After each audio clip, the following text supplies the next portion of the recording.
ہم نے سمجھا شاید آپ کو اغوا کر لیا گیا ہے یا آپ راستہ بھول گئے ہیں۔ ہم نے وہ رات بڑی تکلیف سے نکالی۔ جب صبح ہوئی تو آپ غار حرا کی طرف سے تشریف لا رہے تھے۔ ہم نے کہا یا رسول اللہ صلی اللہ علیہ وسلم، آپ کو گم پا کر ہم تو ساری رات بڑے ہی پریشان رہے۔ آپ نے فرمایا کہ میرے پاس جنوں کا ایک قاصد آیا تھا اور میں اس کے ساتھ چلا گیا اور جنوں کو جا کر قرآن سنایا۔ پھر رسول اللہ صلی اللہ علیہ وسلم ہمیں وہاں لے گئے اور جنوں کے پاؤں اور ان کے آگ کے نشانات ہم کو دکھائے۔ پھر فرمایا انہوں نے مجھ سے اپنی خوراک کے بارے میں سوال کیا تو میں نے کہا کہ ہر وہ ہڈی جس پر اللہ کا نام لیا جائے وہ تمہاری خوراک ہے، اور اللہ کا نام لینے کی برکت سے وہ تمہارے ہاتھوں میں گوشت سے بھرپور ہو جائیں گے، اور مینگنیاں تمہارے جانوروں کا چارہ ہیں۔ پھر نبی کریم صلی اللہ علیہ وسلم نے فرمایا تم ان دونوں چیزوں یعنی ہڈی اور جانور کی لید وغیرہ سے استنجا نہ کرو، کیونکہ یہ تمہارے بھائی یعنی جنات کی خوراک ہے۔ تو آپ دیکھیں کہ اللہ تعالیٰ نے کیسے ایک اور مخلوق کو جو ہے سنا دیا۔ اس سے یہ بھی پتہ چلتا ہے کہ اللہ تعالیٰ کا جو کام ہے نا وہ ہو کے رہنا ہے، یعنی اللہ تعالیٰ نے جو اپنا سسٹم اور حق کے اوپر جو اور توحید کے اوپر جو پورا سسٹم بنایا ہے، کریٹ کیا ہے، وہ تو ویسے ہی چلنا ہے نا۔ اب ہمیں یہ دیکھنا ہے کہ ہم اس میں اپنا حصہ کیا ڈال سکتے ہیں۔ اور آپ دیکھیں دنیا میں بھی آپ کئی دفعہ دیکھیں گے کوئی بہت بڑے کاز کے لیے کام ہوتا ہے، کوئی بہت بڑی آرگنائزیشن ہے، ادارہ ہے، وہ کام کرتا ہے۔ اگر ایک شخص وہاں سے ناراض ہو کے نکل جائے یا چند افراد کہیں کہ ہم نے نہیں یہاں کام کرنا، تو کیا وہ ادارہ رک جاتا ہے؟ نہیں، کوئی نہیں رکتا۔ وہ اور لوگوں کو شامل کر لیتا ہے، اور لوگ اس کو جوائن کر لیتے ہیں، انہی پوزیشنز پہ آ جاتے ہیں، اور جنہوں نے انکار کیا وہ فرسٹریٹ ہو کر ہی بیٹھے رہ جاتے ہیں۔ تو ہمیں یہ دیکھنا ہے کہ اگر ہم اپنا حصہ صحیح جگہ نہیں نہ ڈالیں گے تو وہاں پہ ویکیوم نہیں رہے گا، اللہ تعالیٰ کسی اور مخلوق سے وہ کام جو ہے وہ لے لیں گے۔ تو ہمیشہ یہ سوچنا چاہیے کہ جو بھی نیکی کا موقع ملے نا تو مجھے اپنا حصہ وہاں پہ ڈال دینا ہے۔ اے ہماری قوم، اللہ کے بلانے والے کا کہا مانو، اس پر ایمان لاؤ تو اللہ تمہارے تمام گناہ بخش دے گا اور تمہیں المناک سزا سے پناہ دے گا۔ اور جو شخص اللہ کے بلانے والے کا کہا نہ مانے گا پس وہ زمین میں کہیں بھاگ کر اللہ کو عاجز نہیں کر سکتا، اور نہ اللہ کے سوا اور کوئی اس کے مددگار ہوں گے۔ یہ لوگ کھلی گمراہی میں ہیں۔ کیا وہ نہیں دیکھتے کہ جس اللہ نے آسمان اور زمین کو پیدا کیا اور ان کے پیدا کرنے سے وہ نہ تھکا، وہ یقیناً مردوں کے زندہ کرنے پر قادر ہے؟ کیوں نہ ہو، وہ یقیناً ہر چیز پر قادر ہے۔ یعنی اللہ کی کائنات کو دیکھ کر ہی انسان کوئی کیلکولیشن ہی کر لیتا ہے۔ وہ کیلکولیشنز ہی انسان کو بتا دیتی ہیں کہ جب اللہ تعالیٰ بتا رہے ہیں قرآن میں کہ یہ سب کچھ اللہ کی بنائی ہوئی کریشن ہے۔ آپ دیکھیں کتنے ہی آپ کو دنیا میں ملیں گے جو نان مسلمز تھے، جو کہ ایسے خاندان میں پیدا ہی نہیں ہوئے جہاں اسلام تھا، لیکن انہوں نے کائنات کو دیکھ کر اور انہی کیلکولیشن سے جو ذہن میں سوچیں آئیں وہیں سے جو ہے اپنا راستہ جو ہے وہ صحیح ڈائریکشن میں کر لیا۔ وہ لوگ جنہوں نے کفر کیا جس دن جہنم کے سامنے لائے جائیں گے اور ان سے کہا جائے گا کیا یہ حق نہیں ہے، تو جواب دیں گے کہ ہاں قسم ہے ہمارے رب کی یہ حق ہے۔ اللہ تعالیٰ فرمائے گا اب اپنے کفر کے بدلے عذاب کا مزہ چکھ لو۔ پس اے پیغمبر آپ ایسا صبر کیجئے جیسا صبر اولو العزم رسولوں نے کیا، اور ان کے لیے عذاب کی طلب میں جلدی نہ کیجئے، اور دیکھ لیں گے کہ جس کا وعدہ دیے جاتے ہیں تو یہ معلوم ہونے لگے گا کہ دن کی ایک گھڑی ہی دنیا میں ٹھہرے تھے۔ یہ ہے پیغام پہنچا دینا، پس بدگاروں کے سوا کوئی ہلاک نہ کیا جائے گا۔ تو یہاں پہ کیا کہا جا رہا ہے؟ فَاصْبِرْ كَمَا صَبَرَ أُولُو الْعَزْمِ مِنَ الرُّسُلِ، کہ یہاں پر صبر کرنا ہے، اور صبر کن کی طرح کرنا ہے؟ جو اولو العزم رسول تھے ان کی طرح کرنا ہے۔ ہمارے لیے بھی یہی رول ماڈل ہے نا کہ ہم بھی یہی سوچیں کہ ہم نے صبر کس لیول کا کرنا ہے۔ ہم نے وہ نہیں کرنا میں اپنی ہمسائی کو دیکھ کے صبر کروں، کسی کے ساتھ کلیگ کو دیکھ کے کروں، یا یہ کہ جتنی بس میں سمجھتی ہوں میری کیپیسٹی ہے، میرا دماغ پھٹا جا رہا ہے تو بس میں چھوڑ دوں۔ آپ دیکھیں ہمارے سامنے 5 اولو العزم جو انبیاء ہیں ان کا ذکر کیا جاتا ہے۔ کون سے ہیں؟ نوح علیہ السلام، 950 سال تبلیغ کی۔ آپ دیکھیں آج کے دور میں ایک والدہ کو کہا جائے کہ اپنے بچے کو نماز کے لیے کہیں، وہ 3 دن میں تھک جاتی ہے، اریٹیٹ ہو جاتی ہے، وہ کہتی ہے کہ میرا دماغ اڑا دیتے ہیں یہ، میں کب تک ان کو کہوں، اور ان کی مار پیٹ شروع کر دیتی ہے۔ اسی طرح آپ دیکھیں ابراہیم علیہ السلام جس سوسائٹی میں رہتے تھے، والد نے ساتھ کیا کیا، سوسائٹی نے کیا کیا، آگ میں پھینکا گیا۔ اس کے بعد آپ دیکھیں امتحانات کی لمبی لائن ہے، لیکن وہ کیا کر رہے ہیں؟ ہر جگہ سبمٹ کر رہے ہیں، ہر جگہ کہہ رہے ہیں کہ میں تو اپنے رب کے آگے جھکنے والا ہوں، جو میرے رب نے کہا میں کرنے والا ہوں۔ ہماری زندگی میں کوئی آزمائش آئے تو کیا ہم ایسے فیصلے کرتے ہیں؟ ہم تو دوسری آزمائش میں تھک کے کہتے ہیں بس اب نہیں مجھ سے اور برداشت کیا جاتا، اور شکایتی رویہ اختیار کر لیتے ہیں۔ پھر آپ موسیٰ علیہ السلام کو دیکھیں، کتنے واقعات ہم پڑھتے ہیں کہ فرعون کے دربار میں جا کر ان کو بات کرنی تھی، فرعون کے مقابلے پہ ان کو آنا تھا، اور پھر وہ والی قوم جو کہ سلیو مینٹیلٹی کے ساتھ رہ رہی تھی اس کی اصلاح کرنی تھی، جو کہ بار بار ان کا جھکاؤ شرک کی طرف ہو جاتا تھا، اور کس طرح سے انہوں نے ان کی تمام باتوں کو جھیلتے ہوئے ان کو پیغامات پہنچائے۔ ہمارے بھی کئی دفعہ خاندان برادری میں کوئی ایسا شخص ہوتا ہے جو بڑی سختی کرتا ہے، یا یہ کہ وہ ہمیں دوبارہ سے انہی غلط پریکٹسز کی طرف لے کر جاتے ہیں، تو کیا ہمارے اندر وہ استقامت ہے اس وقت کہ ہم اپنے آپ کو روک سکیں؟ پھر آپ عیسیٰ علیہ السلام کو دیکھیں کہ کیسے کیسے معجزے لے کر آئے، اور پھر ان کے ساتھ بھی لوگوں نے کیا سلوک کیا۔ تو کئی دفعہ آپ دین کی بات بڑے اچھے طریقے سے لوگوں کو بتا رہے ہوتے ہیں، لیکن آپ کو لوگ اس طرح سے ویلیو نہیں دیتے، آپ کی بات نہیں سنتے۔ کیا ہم پھر بھی دین پر استقامت اختیار کرتے ہیں؟ اور پھر ہمارے پیارے نبی صلی اللہ علیہ وآلہ وسلم، ان کا اسوہ حسنہ ہر جگہ پہ ہم دیکھ لیں کہ کہاں کہاں پر انہوں نے کیسے کوئی بات کی، اپنی ذات کے لیے کبھی بھی بدلہ نہیں لیا۔ اگر کسی کو کچھ کہا بھی اور اس کے کہنے کا انداز بھی کس قدر خوبصورت تھا کہ لوگ جو تھے وہ خود بخود سمجھنا شروع ہو جاتے تھے، اور جو نہیں سمجھتے تھے تو پھر کیا ہے کہ ان سے صحیح انداز میں ہیلدی طریقے سے کنارہ کشی جو ہے وہ بھی اختیار کی۔ اسی لیے کہا جا رہا ہے نا وَلَا تَسْتَعْجِلْ لَهُمْ، کہ تم جلد بازی نہ کرو کسی قسم کی۔ یہ جو جلد بازی ہے نا، یہ انسان کو کئی دفعہ بہت مشکلات میں ڈال دیتی ہے، کہ ہمارا یہی حال ہوتا ہے نا، مطلب ہر چیز میں جلد بازی۔ بچہ ضد کر رہا ہے تو اب ہم کہتے ہیں کہ میں نا اریٹیٹ ہو جاتی ہوں، میں بڑی دیر برداشت کرتی ہوں، پھر میں بچے کو سب کچھ وہ دے دیتی ہوں۔ جب وہ ضد کر رہا تھا، اس نے ابتدا کی، تب میں نے کہا یہ نہیں دینا، یہ نہیں دینا، یہ نہیں دینا، اور نہیں ملے گا۔ لیکن وہ تھوڑی دیر کے لیے پہلے اس نے جو ہے 8-10 دفعہ چیخیں ماری، پھر وہ فرش پہ لیٹا، پھر اس نے منہ بنایا۔ بڑا بچہ ہے تو اس نے 2 دن کھانا اپنی طرف سے ان کو شو کیا، نہیں کھا رہا۔ یہ اور بات ہے کہ کسی وہ سروس سے اس نے کھانا چھپ کے منگوا بھی لیا، دوستوں کے ساتھ باہر کھا بھی لیا، گھر آ کے یہ کہا کہ مجھے بھوک نہیں ہے۔ تو اب آپ دیکھیں ہماری حالت کیا ہو جاتی ہے اس وقت کہ ہم فوراً جلد بازی میں کیا کچھ فیصلے کرتے ہیں۔ کئی دفعہ آپ دیکھیں گھروں میں طلاقیں بھی اسی جلد بازی کی وجہ سے ہوتی ہیں کہ ایک دوسرے کو برداشت ہی نہیں کیا جاتا۔ تو یہاں پر یہی بتایا جا رہا ہے کہ انسان ان معاملات میں جو اپنے اندر وہ صبر ہے، وہ استقامت ہے جو کہ ہمارے انبیاء نے دکھائی ہے، اس کو اختیار کرے، کیونکہ زندگی جو ہے نا اس تیزی کے ساتھ فیصلے کرنے سے نہیں گزرتی۔ 26واں پارہ سورہ محمد، بسم اللہ الرحمن الرحیم۔ الذین کفروا وصدوا عن سبیل اللہ اضل اعمالهم والذین آمنوا وعملوا الصالحات وآمنوا بما نزل علی محمد وهو الحق من ربهم کفر عنہم سیئاتہم واصلح بالہم۔ شروع کرتی ہوں اللہ کے نام سے جو بہت مہربان اور نہایت رحم فرمانے والا ہے۔ جنہوں نے کفر کیا اور اللہ کی راہ سے روکا، اللہ نے ان کے اعمال برباد کر دیے، اور جو لوگ ایمان لائے اور اچھے کام کیے اور ان پر ایمان لائے جو محمد صلی اللہ علیہ وآلہ وسلم پر اتاری گئی ہے، اور دراصل ان کے رب کی طرف سے سچا دین بھی وہی ہے، اللہ نے ان کے گناہ دور کر دیے اور ان کے حال کی اصلاح کر دی۔ اب آپ دیکھیں کہ اس صورت میں ہم دیکھیں گے کہ خاص طور پہ جو جنگ کے موقع پہ جو وہاں پہ معاملات ہوتے ہیں، اور جیسے وہاں پہ جو قیدی پکڑے جاتے ہیں ان کی کیا ڈسٹریبیوشن ہوگی، ان کے لیے کیا سسٹم ہوگا، اس کی طرف خاص طور پہ اشارہ کیا گیا ہے۔ اور یہاں پہ جو خاص بات ہمیں بتائی جا رہی ہے، دیکھیں پھر ایمان اور عمل صالح کی آ رہی ہے، اور پھر ساتھ ہی اس میں شامل جو کیا گیا خاص طور پہ بہت فورسفلی وہ کیا ہے کہ رسول اللہ صلی اللہ علیہ وسلم پہ جو بھی اتارا گیا ہے، کیا اتارا گیا ہے؟ قرآن اور حدیث ہی ہے، یعنی اس کی طرف دوبارہ سے ری انفورس کیا گیا ہے کہ ایمان اور عمل صالح جو ہمارا ہوگا وہ کس طرف سے آنا چاہیے۔ یہ خود ساختہ پرنسپلز پہ نہیں ہونا چاہیے کہ میرا یہ خیال ہے کہ یہ نیکی کا کام ایسے کرنا چاہیے، بلکہ اس پرنسپل پہ، اس بنیاد پہ ہوگا جو کہ اللہ رسول کی طرف سے ہوگی۔ یہ اس لیے کہ کافروں نے باطل کی پیروی کی اور مومنوں نے اس دین حق کی اتباع کی جو ان کے اللہ کی طرف سے ہے۔ اللہ تعالیٰ لوگوں کو ان کے احوال اسی طرح بتاتا ہے۔ تو جب کافروں سے تمہاری مٹ بھیڑ ہو جائے تو گردنوں پر وار مارو، اور جب ان کو اچھی طرح کچل ڈالو تو اب خوب مضبوط قید و بند سے گرفتار کرو، کہ خواہ احسان رکھ کر چھوڑ دو یا فدیہ لے کر چھوڑ دو، یہی حکم ہے، اور اگر اللہ چاہتا تو خود ہی ان سے بدلہ لے لیتا، لیکن اس کا منشا یہ ہے کہ تم میں سے ایک کا امتحان دوسرے کے ذریعے سے لے لے۔ جو لوگ اللہ کی راہ میں شہید کر دیے جاتے ہیں، اللہ ان کے اعمال ہرگز ضائع نہ کرے گا۔ اب یہاں پر بھی آپ دیکھیں، جیسے میں نے کہا کہ جو قیدی پکڑے جاتے ہیں ان کے لیے ایک سسٹم بنانے کی ضرورت تھی، تو یہاں کیا کہا جا رہا ہے کہ جب ان کو پکڑ لیا جائے تو اب کیا کرنا ہے کہ چھوڑنے کے لیے بھی کوئی سسٹم ہونا چاہیے، یعنی یا تو ایکسچینج پروگرام ہوگا،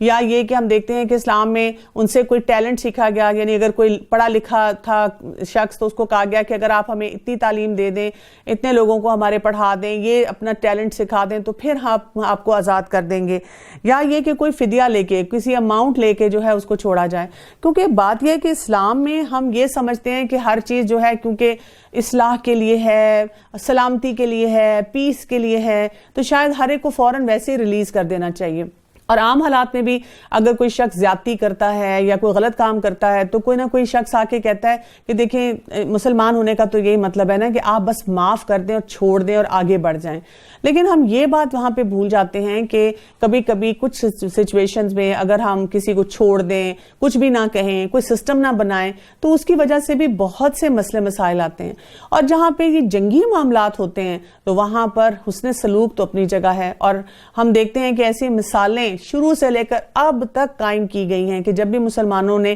کسی کو پکڑا ہے انہوں نے ان کے ساتھ کیسا سلوک کیا ہے، اور جب بھی ہمارے کچھ لوگ پکڑے ہوئے کسی دشمن کے پاس گئے ہیں تو انہوں نے ان کے ساتھ کیسا رویہ رکھا ہے. پوری دنیا میں آپ کو ایسے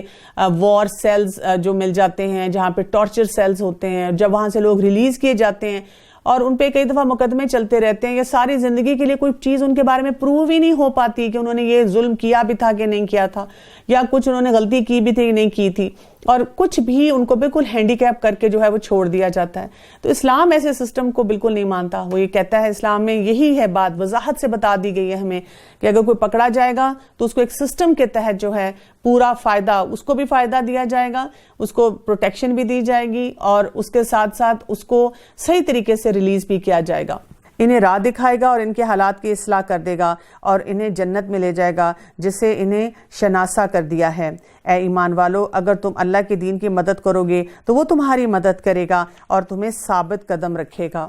تو یہاں پر اب آپ دیکھیں کہ شہداء کی بھی بات آ گئی، اور اس سے ہمیں یہ بھی پتہ چلتا ہے کہ جہاد، اور پھر وہی بات ہے کہ اس میں سارے معاملات کو دیکھنا، یہ بھی ایک آرگنائز قسم کی ایکٹیویٹی ہوتی ہے. اور اس میں بھی جہاں جہاں موقع ملتا ہے کلیئرٹی کے ساتھ، جہاں ہم اپنے ملک کے قوانین کو سمجھیں، اپنے سسٹم کو سمجھیں، ہم وہاں پہ اسلامی طریقہ جو ہے اس میں بھی ساری چیزوں کو شامل کریں اور اس سے ایک قسم کی انرجی بھی سب کو دیں.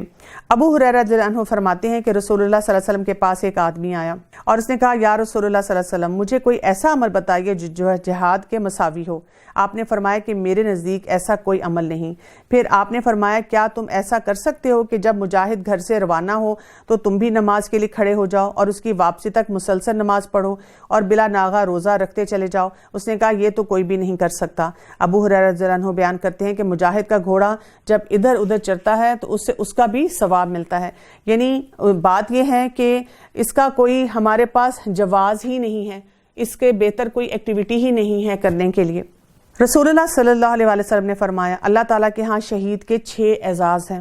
پہلا، پہلے ہی لمحے اس کی مغفرت فرما دی جاتی ہے اور اس کو جنت میں اس کا ٹھکانہ دکھا دیا جاتا ہے. دوسرا، عذاب قبر سے محفوظ کر دیا جاتا ہے. تیسرا، قیامت کی مصیبتوں سے وہ مامون رہتا ہے. چوتھا، اس کے سر پر عزت اور وقار کا تاج رکھا جاتا ہے جس کا فقط ایک ہی یاقوت دنیا اور اس میں جو بھی ہے سب سے قیمتی ہے. پانچواں، گوری گوری بڑی آنکھوں والی 72 حوروں سے اس کی شادی کر دی جاتی ہے. چھٹا، اس کے 70 رشتہ داروں کے بارے میں اس کی شفاعت قبول کی جاتی ہے. اب آپ دیکھیں یہاں پہ 6 بتائی گئی ہیں کیٹیگریز، لیکن پتہ نہیں کیوں ہمارے لوگوں نے لوگوں کا موریل ڈاؤن کرنے کے لیے شہادت کے معاملے میں کہ کوئی یہ نہ کہے کہ میں ایک بہت بہادر فوجی ہوں یا بہادری سے جو ہے دفاعی نظام میں جانا چاہتا ہوں اور وہاں جاؤں گا تو مجھے کیا کیا بشارتیں دی گئی ہیں میری ان پہ نظر ہے، اس کو صرف اس بات پہ جو ہے شرمندہ کیا جاتا ہے کہ تم حوروں کی وجہ سے جا رہے ہو. جبکہ آپ دیکھیں ہم اس کو یہ بھی تو کہہ سکتے ہیں کہ ماشاءاللہ یہ عذاب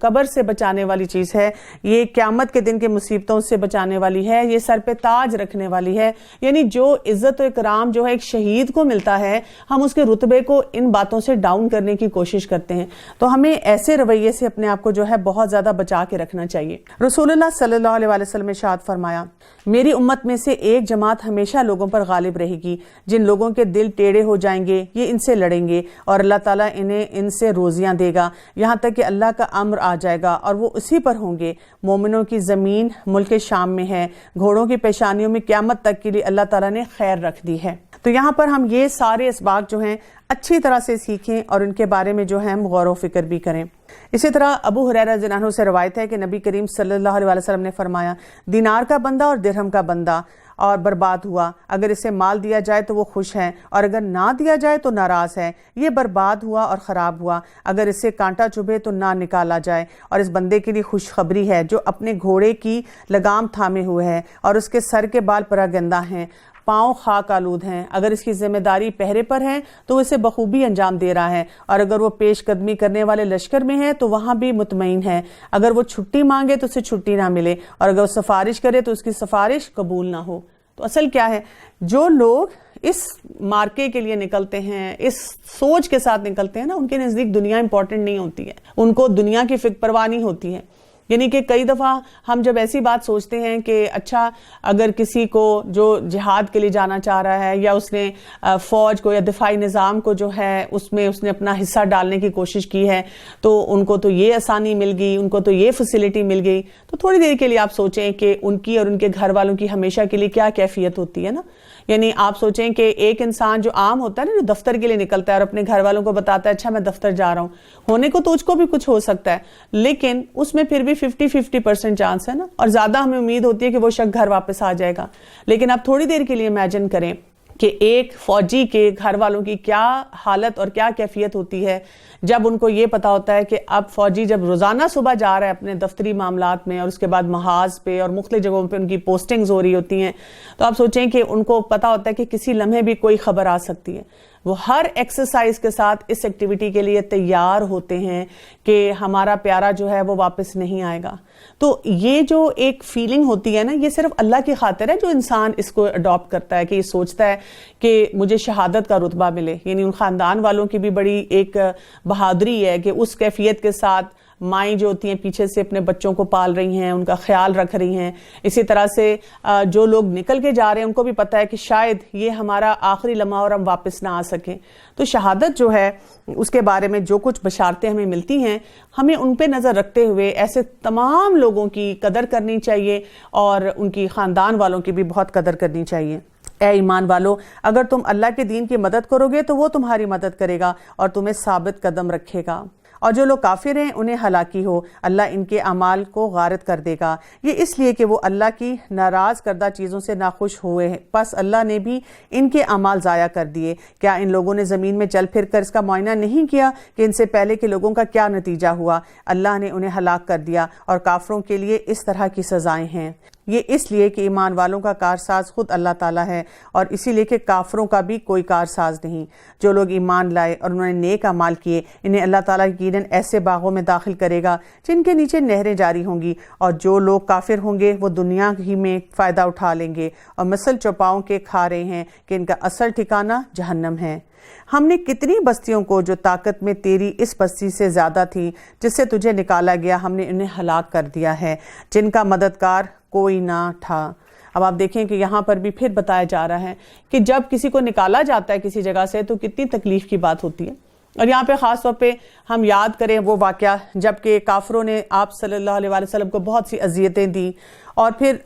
مکہ سے ہجرت کرنے پہ مجبور کر دیا۔ اور اس میں ہم دیکھتے ہیں کہ جب رسول اللہ صلی اللہ علیہ وسلم مکہ سے نکل رہے تھے تو نہایت حسرت سے مکہ کو مخاطب کرتے ہوئے ان الفاظ سے فرما رہے تھے کہ مکہ تو اللہ کے نزدیک بڑی عزت والی اور محبوب ہے اور مجھے بھی بہت محبوب ہے، اور اگر تیرے باشندے مجھے یہاں سے نکل جانے پر مجبور نہ کرتے تو میں تجھے کبھی نہ چھوڑتا۔ اس سے ہمیں یہ بھی پتا چلتا ہے کہ کبھی کبھی کوئی دنیا میں ہی ایسا مقام ہو سکتا ہے، ایسا شہر ہو سکتا ہے، ایسی بستی، ایسا علاقہ ہو سکتا ہے جس سے آپ کی خاص کوئی ایک اٹیچمنٹ ہو جاتی ہے، تو there is nothing wrong with that۔ اگر آپ کہیں کہ مجھے فلاں شہر بہت اچھا لگتا ہے تو یہ کوئی ایمان کے منافی نہیں ہے کہ انسان کسی جگہ پہ رہتے ہوئے، کئی دفعہ آپ ہوتا ہے کہ آپ نے ایسے کوئی کام کیے ہوتے ہیں، ایسے وہاں پہ لوگوں کے ساتھ آپ کے تعلقات ہوتے ہیں، کوئی ڈیلنگ ہوتی ہے کہ وہ مقام آپ کو بہت اچھا لگنے لگ جاتا ہے۔ کیا پس وہ شخص جو اپنے پروردگار کی طرف سے دلیل پر ہو اس شخص جیسا ہو سکتا ہے جس کے لیے اس کا برا کام مزین کر دیا گیا ہو اور وہ اپنی نفسانی خواہشات کا ہی پیرو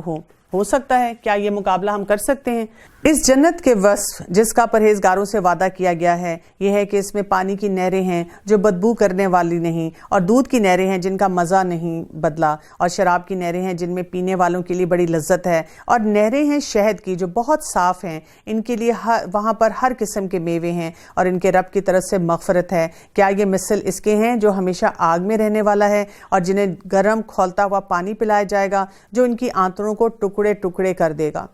دراصل ہمارا مسئلہ یہ ہے کہ جب ہم نے جنت کی کوئی ڈسکرپشن پڑھی اور خاص طور پہ اس طرح کی جس میں پانی، دودھ، شراب اور شہد کی نہریں ہیں، تو ہم نے نا دنیا کے حساب سے ان کو دیکھنے کی کوشش کی کہ شہد وہ تو چپکنا شروع ہو جائے گا، دودھ وہ تو ویسے ہی یہاں نہیں پیا جاتا، ہمیں ناک بند کر کے پینا ہوتا ہے، بڑی سمیل سی اس سے آتی ہے، تو کیا ہوگا، دودھ کی نہر امیجن کرتے ہیں وہ تو بڑی سمیل آ رہی ہوگی،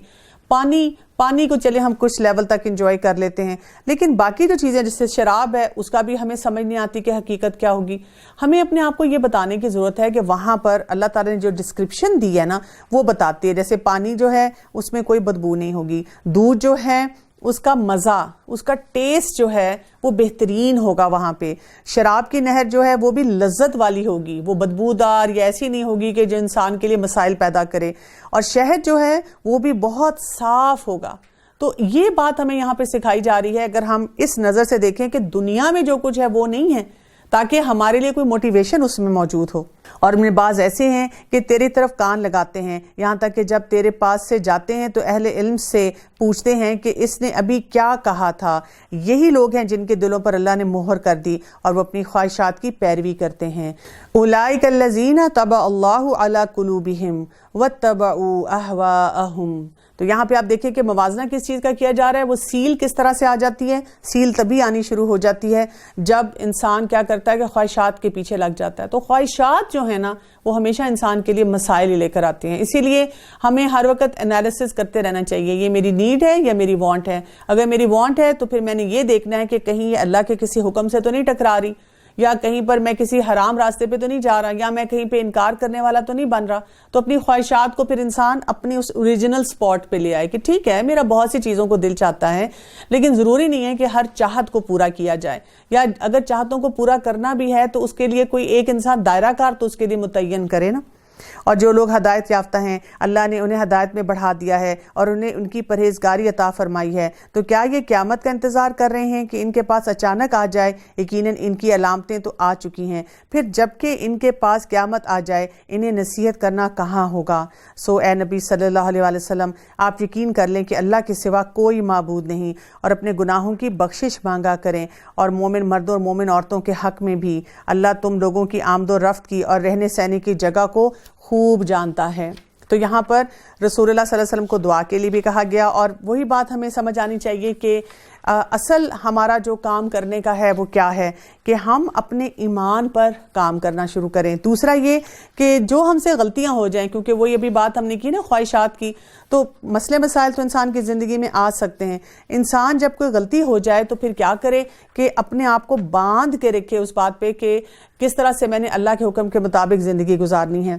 ایک روایت میں ہے کہ آپ صلی اللہ علیہ وسلم اپنی نماز کے آخر میں یہ دعا پڑھا کرتے تھے، اللہم اغفر لی ما قدمت وما اخرت وما اسررت وما اعلنت وما اسرفت وما انت عالم به منی انت المؤخر لا الہ الا انت۔ اے اللہ تو بخش دے جو گناہ میں نے پہلے کیا یا جو بعد میں کیا، جو اعلانیہ کیا جو چھپا کر کیا، اور جو میں نے زیادتی کی، اور جو تو مجھ سے زیادہ جانتا ہے، اور تو ہی مقدم اور مؤخر ہے، اور تیرے سوا کوئی سچا معبود نہیں۔ اور جو لوگ ایمان لائے اور کہتے ہیں کہ کوئی صورت کیوں نازل نہیں کی گئی، پھر جب کوئی صاف مطلب والی صورت نازل کی جاتی ہے اور اس میں قتال کا ذکر کیا جاتا ہے، تو آپ دیکھتے ہیں کہ جن لوگوں کے دلوں میں بیماری ہے وہ آپ کی طرف اس طرح دیکھتے ہیں جیسے اس شخص کی نظر ہوتی ہے جس پر موت کی بے ہوشی طاری ہو، بس بہت بہتر تھا ان کے لیے فرمان کا بجا لانا اور اچھی بات کا کہنا، پھر جب کام مقرر ہو جائے تو اگر اللہ کے ساتھ سچے رہیں گے تو ان کے لیے ہی بہتر ہے۔ اور تم میں سے یہ بھی بعید نہیں کہ اگر تم کو حکومت مل جائے تو تم زمین میں فساد برپا کر دو اور رشتے ناطے توڑ ڈالو۔ اب آپ دیکھیں کہ یہاں پر جہاں پر ہمیں یہ بھی بتایا جا رہا ہے کہ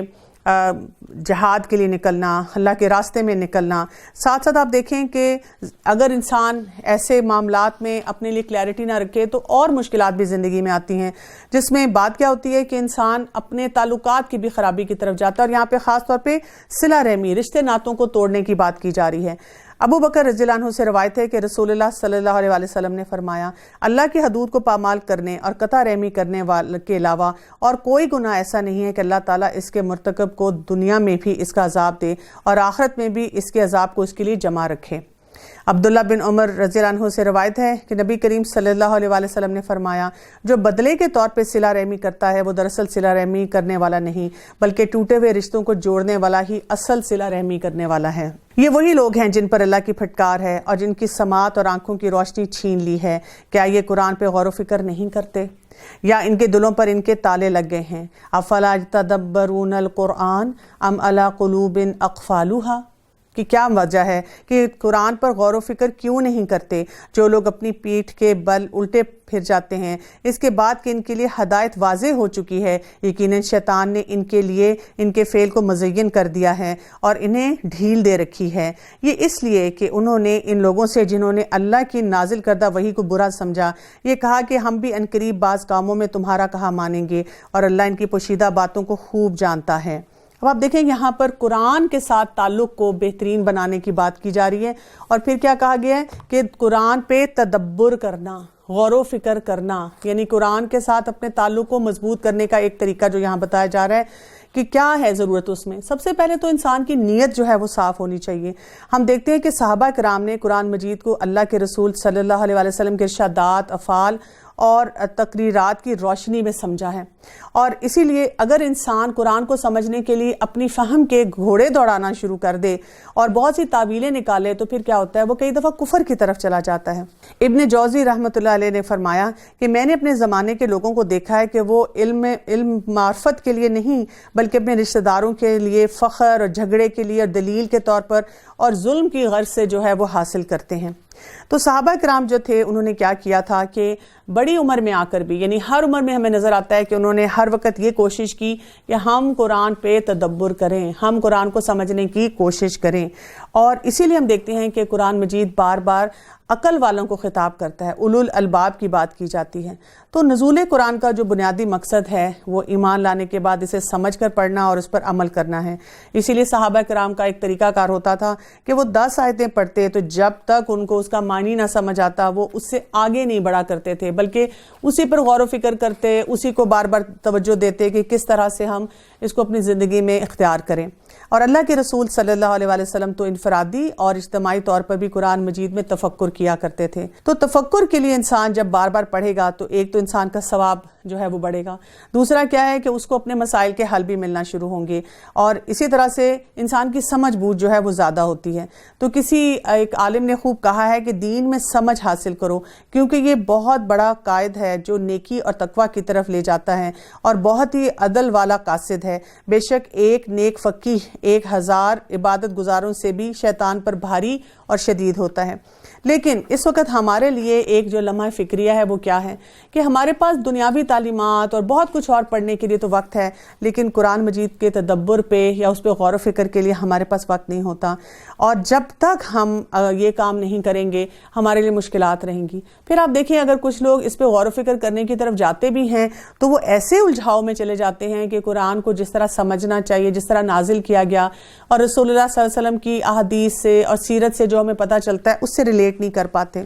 رسول اللہ صلی اللہ علیہ وسلم نے زید بن ثابت کو حکم دیا تھا کہ یہودیوں کی زبان سیکھو، کیونکہ مجھے اندیشہ ہے کہ وہ ہماری کتاب یعنی قرآن مجید کے بارے میں اپنی زبان میں غلط بیانی کریں گے۔ چنانچہ زید بن ثابت رضی اللہ عنہ کہتے ہیں کہ میں نے صرف 17 دن میں سریانی زبان سیکھی، اور پھر وہ فرماتے ہیں کہ میں نے نبی کریم صلی اللہ علیہ وسلم کے یہودیوں کو بھیجنے کے لیے سریانی میں لکھا کرتا تھا جو پیغامات تھے، اور ان کی کتابیں آپ صلی اللہ علیہ وسلم کو پڑھ کر سناتا تھا۔ لیکن ہمیں یہ بات یاد رکھنی چاہیے کہ اور کوئی لینگویج سیکھنا اور پھر یا اور کسی کتاب یا اور کسی مذہب کو پڑھنا، اور اس وقت تک جب تک آپ کی اپنی گرپ قرآن پہ ہے ہی نہیں۔ کچھ لوگ جو ہوتے ہیں نا وہ بڑے انٹرسٹنگ طریقے سے کہتے ہیں کہ میں نے اولڈ ٹیسٹیمنٹ یا نیو ٹیسٹیمنٹ پڑھنے کی کوشش کی، یا میں نے کسی اور مذہب کی کوئی اور الہامی جو ان کی اپنی طرف سے وہ کہتے ہیں کہ جی ہماری بھی خدا کی طرف سے کتاب ہے اس کو پڑھنے کی کوشش کی۔ تو یہ بڑی خطرناک کوشش ہوتی ہے اگر آپ کا علم جو ہے یا آپ کا جو تدبر ہے وہ قرآن کے اوپر پورا نہ ہو۔